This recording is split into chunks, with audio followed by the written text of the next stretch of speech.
Hello students, स्वागत है आप सभी का हमारे YouTube channel school and scholar में। तो आज हम लोग पढ़ने वाले हैं क्लास 9th, है ना। तो क्लास 9th का प्रश्नावली है 1.2। देखिए हमारा 1.2 का फर्स्ट क्वेश्चन क्या है। नीचे दिए गए यहाँ पे क्या होगा आपका, नीचे दिए गए प्रश्न, है ना। नीचे दिए गए प्रश्नों को सत्य है या असत्य है कारण सहित उत्तर देना है, ठीक है। तो ये आपका प्रश्न है। यहाँ पे 3 प्रश्न पूछे गए हैं, इन्हें आपको बताना है कि ये सत्य हैं तो इनका कारण क्या है, क्यों सत्य है, और अगर असत्य हैं तो इसका क्या कारण है कि क्यों असत्य है, ठीक है। तो सबसे इम्पोर्टेंट बात ये है, इनका कारण आपको पता होना चाहिए, ठीक है, कि आप किसी भी चीज़ को सत्य कैसे बोल सकते हैं, उसके पीछे उसका क्या आधार है ना। इसका मेन बेस पता होना चाहिए, तब जाके आप बता पाएंगे कि ये सत्य है कि असत्य है, ठीक है। तो देखिए चलिए मैं आपको बता रहा हूँ, ये आपका फर्स्ट क्वेश्चन है। प्रत्येक अपरिमेय संख्या एक वास्तविक संख्या होती है, ठीक है। तो मैं सबसे पहले आपको बताना चाहूँगा कि प्रत्येक अपरिमेय संख्या एक वास्तविक संख्या होती है, ये बात बिल्कुल सत्य है। क्या है ये बात क्या है, सत्य है। क्यों सत्य है, इसका कारण मैं यहाँ पे बता रहा हूँ। क्योंकि परिमेय संख्या, क्योंकि अपरिमेय संख्या एक वास्तविक संख्या होती है, तो क्योंकि परिमेय प्लस परिमेय संख्या प्लस अपरिमेय संख्या, परिमेय संख्या प्लस अपरिमेय संख्या बराबर क्या होता है वास्तविक संख्या, है ना। ये मैंने आपको बताया था संख्या पद्धति वाले वीडियो में, मैंने आपको बताया है कि जो वास्तविक संख्या होती है वो परिमेय संख्या और अपरिमेय संख्या दोनों से मिलकर के बनती है, ठीक है। तो जो हमारी वास्तविक संख्या वो परिमेय अपरिमेय से मिलकर बनती है। तो यहाँ पे आप कह सकते हैं कि जितनी भी अपरिमेय संख्याएं होंगी वो सब कैसी होंगी, वास्तविक होंगी, और चाहे जितनी भी परिमेय संख्याएं वो सब भी वास्तविक होंगी। क्यों? क्योंकि वास्तविक संख्या दोनों से मिल करके बनती है। इन दोनों का जो समूह है उसको क्या बोलते हैं, वास्तविक संख्या बोलते हैं, ठीक है। तो आप ये कारण बता सकते हैं कि परिमेय और अपरिमेय संख्याओं के समूह को वास्तविक संख्या कहते हैं। ये बात आपको समझ में आ गई। इसीलिए प्रत्येक यानी कि सभी अपरिमेय संख्या वास्तविक संख्या होती है। दूसरा प्रश्न है आपका, संख्या रेखा का प्रत्येक बिंदु √m के रूप का होता है, ठीक है। √m के रूप का होता है मतलब रूट में होता है प्रत्येक बिंदु। तो मैं आपको बता दूं कि ये जो बात कही गई है कि संख्या रेखा का प्रत्येक बिंदु √m के रूप का होता, तो ये बात बिल्कुल असत्य है। असत्य क्यों है, उसका कारण क्या है, क्योंकि मान लीजिए कि संख्या रेखा पर एक बिंदु क्या है, 4 है। क्या है, 4 है। तो जब 4 का मैं वर्गमूल निकालूंगा, उसमें रूट लगाऊंगा, इसका मान 2 आएगा कि नहीं आएगा। 2 कैसे आएगा, 2 गुणे 2 जोड़ा बन के 1 2 आएगा। तो क्या ये रूट में है, क्योंकि ये संख्या का वर्गमूल 2 हो जाएगा। कुछ संख्याएं जरूर इस नियम का पालन करती हैं, जैसे कि मान लीजिए ये हो गया 2। अब 2 इसका जोड़ा नहीं बनेगा ना, तो गुणनखंड होगा, इसलिए ये √m के रूप की होगी। जैसे कि हो गया √3, इसका भी कोई जोड़ा नहीं बनेगा, तो ये √m के रूप का है ना। 5 हो गया, 7 हो गया। और जैसे आगे हम संख्या रेखा पर 9 ले लेते हैं, उसका तो वर्गमूल बाहर आएगा ना, 3 निकलेगा ना। तो क्या है, ये बात बिल्कुल असत्य है। क्यों? क्योंकि √m के लिए केवल कुछ संख्याएं जैसे √2 √3 यही बस इस नियम का पालन करेंगी। लेकिन यहाँ संख्या रेखा का प्रत्येक बिंदु, तो प्रत्येक बिंदु में 4 भी आता है, 9 भी आता है, 10 भी आता है, 12 भी आता है, सभी आते हैं। तो कुछ संख्याएं ऐसी हैं जो पूर्ण वर्ग भी हैं, जिनका रूट से बाहर निकलना निश्चित है ना। इसलिए ये सभी बिंदुओं के लिए असत्य है, कुछ बिंदुओं के लिए सत्य है। तो यहाँ सभी की बात की गई, संख्या रेखा का प्रत्येक बिंदु, प्रत्येक यानी सभी बिंदु, इसीलिए ये असत्य है, ठीक है। चलिए अब तीसरा है, प्रत्येक वास्तविक संख्या एक अपरिमेय संख्या होती है। क्या होती है, प्रत्येक वास्तविक संख्या अपरिमेय संख्या होती है।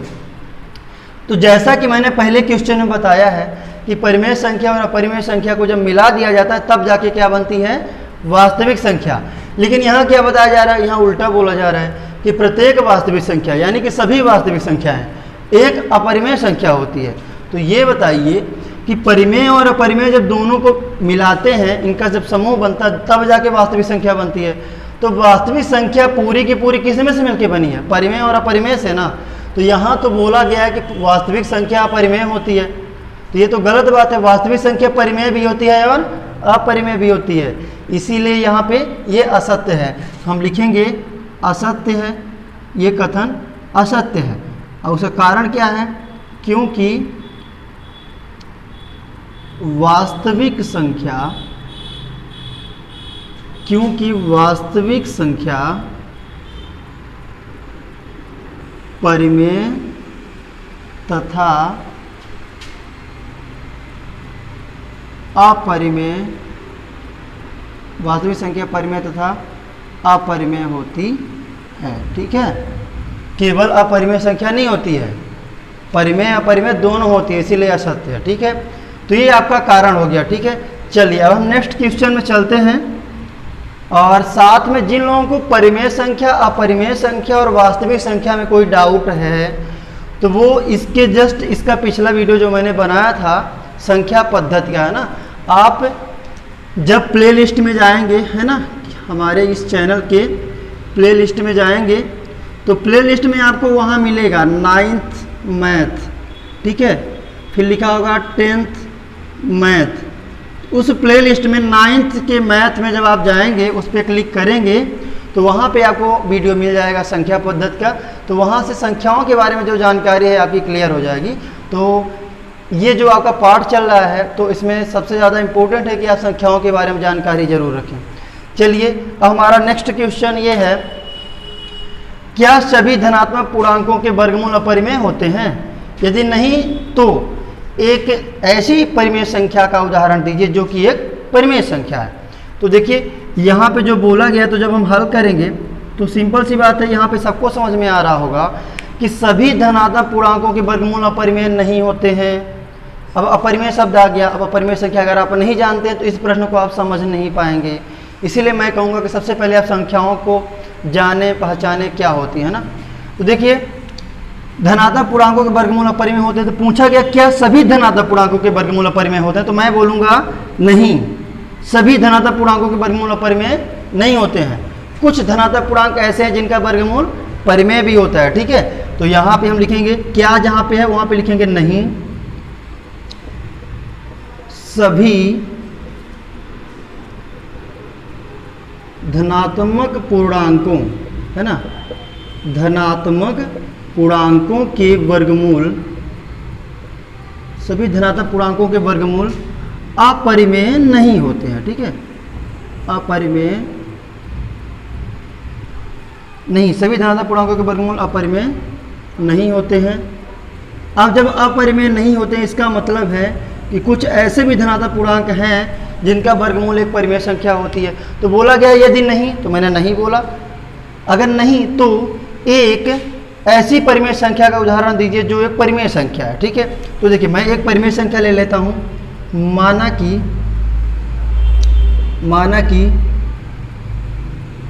4 एक परिमेय संख्या है। 4 एक क्या है? परिमेय संख्या है। मानना क्या है? ये तो है ही है ना, फिर भी इसको मान के हम सिद्ध करेंगे। अब इस 4 का वर्गमूल निकालें, क्योंकि धनात्मक पूर्णांक तो हमने ले लिया। अब 4 का क्या करना है? एक वर्गमूल निकालेंगे। ये 4 है, इसका वर्गमूल निकालिए। 4 का वर्गमूल 2 गुणे 2, 2 आया। अब इसका 4 का वर्गमूल, ये 2 क्या है? परिमेय है। क्यों? क्योंकि मैं इसके नीचे 1 लिख सकता हूँ। 1 लिख सकता हूँ तो ये p/q के रूप में है, और जब p/q के रूप में है तो ये कैसी है? ये एक परिमेय संख्या है। ठीक है, ये एक परिमेय संख्या है। कोई भी संख्या आप लीजिए जिसका वर्गमूल एक परिमेय संख्या हो। जैसे मान लीजिए मैंने यहाँ पे उदाहरण के दूसरा उदाहरण 9 ले लिया। 9 का आप करेंगे तो क्या आएगा? 3 गुणे 3, ये आपका 1 3 बाहर, 3/1 लिख सकते हैं। ये p/q के रूप में है, तो ये भी क्या है? एक परिमेय संख्या है।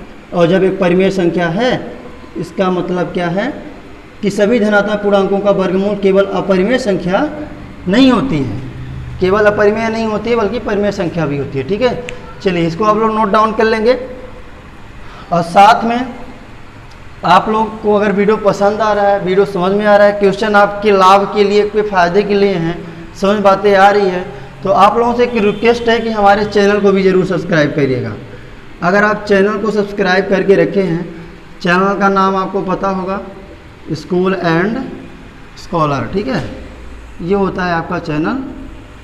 इस चैनल को सर्च करिए और उसको सब्सक्राइब करिए, साथ में बेल आइकन को भी प्रेस करके रखना है ताकि आपको हर वीडियो का नोटिफिकेशन मिलता रहे, ठीक है। चलिए अब आपका एक लास्ट क्वेश्चन है इस प्रश्नावली का। आप लोग वीडियो को रोक करके स्किप नहीं करेंगे, वीडियो रोक करके और क्रम से और ध्यान से देखना है। अगर रोक लेंगे और क्या करेंगे, अगर राइट करना है बुक में अपनी कॉपी में, है ना, नोटबुक में, तो उसको नोटबुक में अपने नोट कर लेंगे, फिर आगे वीडियो स्टार्ट करेंगे। चलिए अब देखते हैं थर्ड क्वेश्चन हमारा क्या है। देखिए थर्ड क्वेश्चन है आपका, इसको इरेज कर देते हैं। देखिए हमारा थर्ड क्वेश्चन है, क्वेश्चन नंबर थर्ड है, दर्शाइए या दिखाइए, है ना। ऐसे लिखा हुआ है, √5 को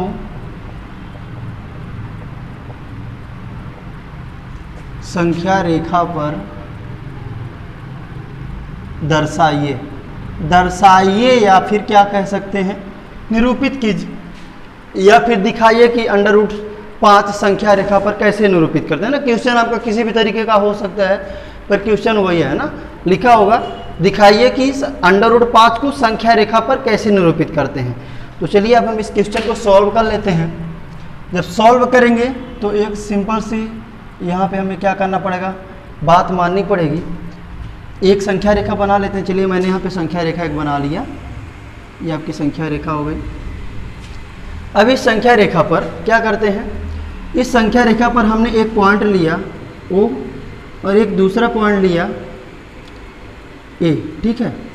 O से A तक की दूरी हमने मान लिया कि ये कितनी है, 2 है, और यहाँ से यहाँ तक की दूरी हमने मान लिया क्या है, ये 1 है। मीटर में ये होगा तो ये भी मीटर में होगा, लेकिन कोई पैमाना नहीं दिया गया है। OA और यहाँ पे क्या मान लेते हैं, B, और ये हमारा क्या हो जाएगा, कर्ण यहाँ से, ठीक है। चलिए ये एक समकोण त्रिभुज है क्योंकि यहाँ पे 90 डिग्री का एंगल बना है। जो भी ama माना है अपना √5 को संख्या रेखा पर दिखाने के लिए, वो हम लिखेंगे। क्या लिखेंगे, माना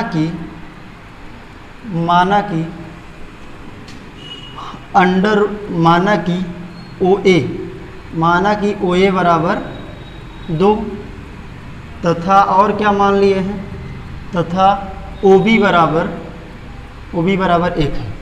OB की जो यहाँ पे AB है ना, तो O नहीं होगा, क्या लिखेंगे, AB की जो लेंथ है वो 1 है, सेंटीमीटर मीटर हो सकती है, दिया नहीं गया, केवल √5 की बात हो रही है, तो हम संख्या बस ले रहे हैं, पैमाना मीटर सेंटीमीटर में नहीं ले रहे हैं, ठीक है।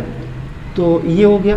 चलिए मेरे पास इस त्रिभुज में ये समकोण त्रिभुज है क्योंकि यहाँ पे 90 डिग्री का एंगल बन रहा है, तो ये आधार है, ये लंब है और ये कर्ण है। तो क्योंकि हमें पाइथागोरस प्रमेय का सूत्र आपने पढ़ा होगा, पाइथागोरस प्रमेय का जो सूत्र है 6, 7, 8 में आपको मिला होगा। तो पाइथागोरस प्रमेय का जो सूत्र होता है बहुत इंपॉर्टेंट है, इसको ध्यान रखना है। अगर आपको नहीं पता तो मैं बता दूं, ये होता है कर्ण का वर्ग बराबर लंब का वर्ग प्लस आधार का वर्ग। सिंपल सी बात है। यहाँ पे देखिए कर्ण की बात हो रही है ना, जो कर्ण है, कर्ण क्या है, ये OB भुजा कर्ण है हमारे इस त्रिभुज में, ये OB भुजा क्या है, कर्ण है। ये सूत्र है, आपको ध्यान रखना है। लंब क्या है, लंब AB है, तो ये हो गया 1, इसका वर्ग हो गया।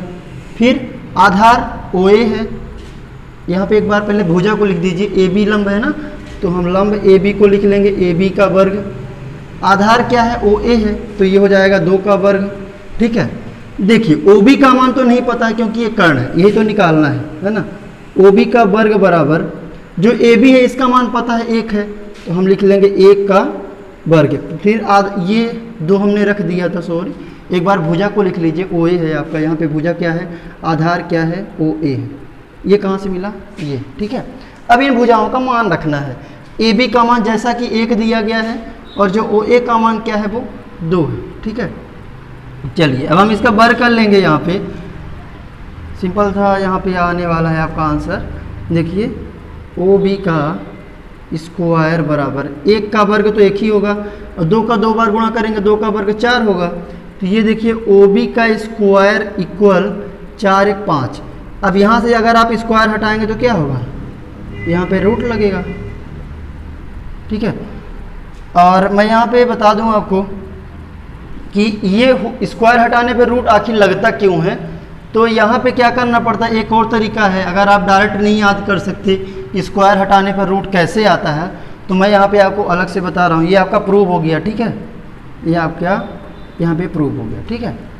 अब देखिए ओ बी का स्क्वायर, जैसे मान लीजिए यहाँ पे लिखा है कि आपको समझ में नहीं आ रहा कैसे रूट लग जाता है, तो यहाँ पे लिखना पड़ेगा आपको, अगर आपको ध्यान नहीं है तो दोनों पक्षों में क्या करना पड़ेगा, वर्गमूल लेने पर, ठीक है, दोनों पक्षों में वर्गमूल लेने पर। इधर अगर हम ओ बी का स्क्वायर में इस तरफ वर्गमूल लिए, इधर 5 था, दोनों तरफ वर्गमूल ले लिए। अब देखिए इधर ओ बी स्क्वायर डबल है ना, मतलब कहने का है कि ओ बी गुणे ओ बी है, स्क्वायर हटाएंगे तो ये पेयर बनेगा तो ओ बी आ जाएगा, और इधर √5 का गुणनखंड हो ही नहीं सकता, इसीलिए ये इस तरह से किया जाता है कि इधर से स्क्वायर हटा के इधर रूट लगा देते हैं। ये कॉन्सेप्ट होता है, ठीक है, ये बेसिक कॉन्सेप्ट होता है। तो ऐसे भी आप कर सकते हैं, अगर आपको ध्यान है कि कैसे होता है तो ये भी सही है, ठीक है। तो ये आपका जो चैप्टर था, एक्सरसाइज था 1.2 कंप्लीट होता है। चलिए मिलेंगे नेक्स्ट वीडियो में एक नए टॉपिक के साथ। धन्यवाद।